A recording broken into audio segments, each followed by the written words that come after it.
ఈరోజు చెవులు పట్టుకోతాను, సారీ, ఇగో కింద చేయబెట్టిన మా పెట్టారాడు వీడు.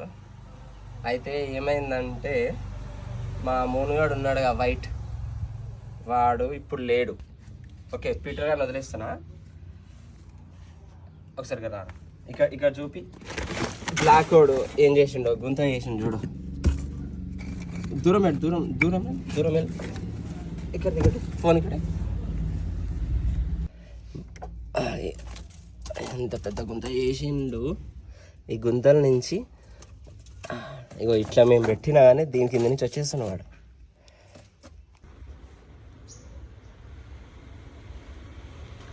అయితే మూనుగాడులు ఇంకా లేడని చెప్పినా కదా మీకు. నిన్న నైట్ మేము బోన్ చూపించినాగా మీకు, దాంట్లో వేసినాము. దాంట్లో వేసి ఈ బ్లాక్ ఆ మూన్ని వైట్ని బ్లాక్ని వేసినాం.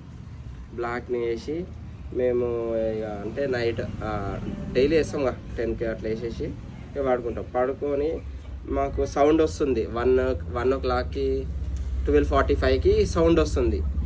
ఏం సౌండ్ వస్తుంది అని బయట వచ్చి చూస్తే మా గేటు ఓపెన్ ఉంది. అంటే మా లొగ్గాడు ఉన్నాడు కదా, ఇగో మా లొగ్గాడు అని చెప్పినా కదా మీకు, మా లొగ్గాడు. అయితే వీని కోసం అని చెప్పి మేము గేట్ ఓపెన్ చేసినాము. దాని తర్వాతకి మేము అందరం పడుకున్న తర్వాత గేట్ ఓపెన్ ఉంది. గేట్ మొత్తం ఓపెన్ చేసేసి 2 కుక్కలు వచ్చి అడ్డు చూపి ఆ బోన్ చూపించేసి, ఆ బోన్ ఉంది కదా ఇందాక అడ్డోర్లు అవన్నీ అది జాలి పెడతాం, ఆ జాలి అవన్నీ తీసేసినాయి. ఇక మేము వచ్చేలోపే ఏం లేవు ఆడ. గేట్ ఓపెన్ ఉంది, కొంచెమే ఓపెన్ చేస్తే మొత్తం ఓపెన్ అయింది.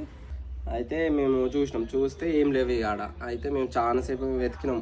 1 అవుతుంది టైం. అప్పుడు కరెక్ట్గా 1 o'clock అవుతుంది, 1 AM నైట్. ఇక వెతికినాము, ఎక్కడ లేదు. వైట్ మూన్ దొరకలేదు. ఇక మాకు వీడు కూడా లేడనుకున్నాము. లేడనుకొని ఏమైందంటే కట్టెలు చూపిరాలి. ఆ కట్టెలు ఉన్నాయి కదా, ఆ కుక్కలు రావడంతోనే ఆ కట్టెల మీదకి ఎక్కి అలా పోయిండు వాడు. చాలాసేపటికి వీడు కనిపించిండు మాకు ఆ నైట్. లేకపోతే వీడు కూడా పోయిండేమో అనుకున్నాం మేము. బయట ఎత్తుకున్నాం, ఎక్కడా కనిపించలేక. వీడు కొంచెం వీడు తెలివైన వాడు కదా, తప్పించుకుంటా. అలా జరిగింది గాయస్. ఇక కొంచెం బాధ అనిపించింది. మా మూనుగా లేడుగా, వీడైతే ఒంటరి అయిపోయాడు.